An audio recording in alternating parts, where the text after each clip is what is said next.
10 years ago, I quit my career in investment banking with zero plan for what to do next. Yet within 3 months, I was in a whole new career doing work I love. In this video, I explain exactly how that happened, the things that worked, and the one thing that changed absolutely everything. My goal in making this video is to show that career change is possible and to share tools and strategies that will help. I'm Raj, let's dive in. Once the emotional whirlwind of leaving my previous career started to settle down, it was time to begin. I went to the place I'd been storing my random career ideas, articles, quotes, hoping that the answer for what I might do next would be right there, staring me in the face. But spoiler alert, it wasn't quite that easy. See, each one of those things, I found myself placing them either in the practical box, so the list of potential jobs to look at, or I could place them in the philosophical box with quotes and ideas for how I wanted to live my life and how I saw work fitting into that. There was nothing in the middle. I couldn't easily connect the two. When I came across the Japanese concept of ikigai, I was instantly drawn to it. It describes a way of living well that combines two internal aspects, what you're good at and what you love, with two external parts, what you can be paid for and what the world needs. I felt like the concept could help me bridge the gap between the practical and the philosophical things I'd been collecting, which would then help me figure out my next career move. But after a week of finding things that fit into each of these four parts, it just wasn't coming together for me. See, my confidence wasn't great. I was unemployed, which meant it was quite difficult for me to see the things I was good at. Meanwhile, thinking about what I love got me judging those things before I had a chance to properly entertain and be playful with them. For what I could be paid for, I felt my old career looming over my shoulder looking at me, while for what the world needs, well, I don't know, where do you even start? World peace, social justice, stopping destroying the planet? I mean, it all felt way too big. The concept of ikigai was fine, but just not for where my head was at. I took time off, accepting I wasn't ready, and I got more gentle with myself.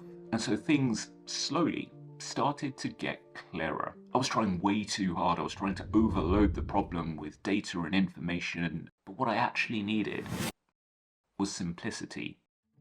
I found myself thinking about the work my friends were doing, and I noticed that those working in universities were suspiciously happy about the work. And I figured, maybe I don't need to figure out exactly what to do. Maybe I just need to know the where. Fixing that one variable made the whole process so much easier. I started to look at university job listings to see if anything resonated. Lots didn't, but some did. When I saw a careers consultant job advertised, the idea of helping students was immediately attractive. But no sooner had I felt that, doubts started creeping in. Why on earth would they be interested in me? I've just been working on Excel for 10 hours a day for the last 10 years. I haven't done any teaching or any public speaking. So I closed my laptop and I walked away. Life carried on and a few days passed before I ran the same search again and I saw the same job. Only this time I scrolled way down to the bottom where I saw the very last line saying we're particularly interested in candidates who have at least 3 years experience in law or finance. So then I thought, yeah, you know what, I'm going to go for this. The person conducting the telephone interview seemed genuinely interested in me. There was care in her questions and her follow-ups, and that mindful questioning carried on through the next interview rounds too.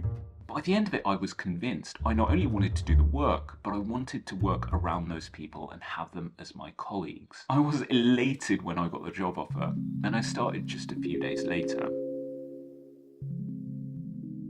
There are a few things that made a huge difference for me when it came to changing careers, and I want to summarize them now in case you find them helpful too. First, see if there's one variable you could fix to make your career change or job hunt easier, whether that's location, the type of work, etc. Second, you don't actually have to target career change specifically.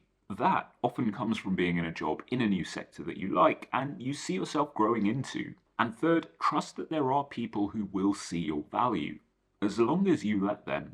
That means applying to things you might feel like you have zero chance at. You're letting them decide. You are definitely not self-excluding. Now, if you want to think about career change in a way that very much retains what is important to you, I definitely recommend checking out this video that I've previously made that takes you through some solid steps to help you do that. And if you have any career change questions you'd like me to answer, well, the next video is going to be about exactly that. I'd love to see those questions in the comment section below. Thanks for being here.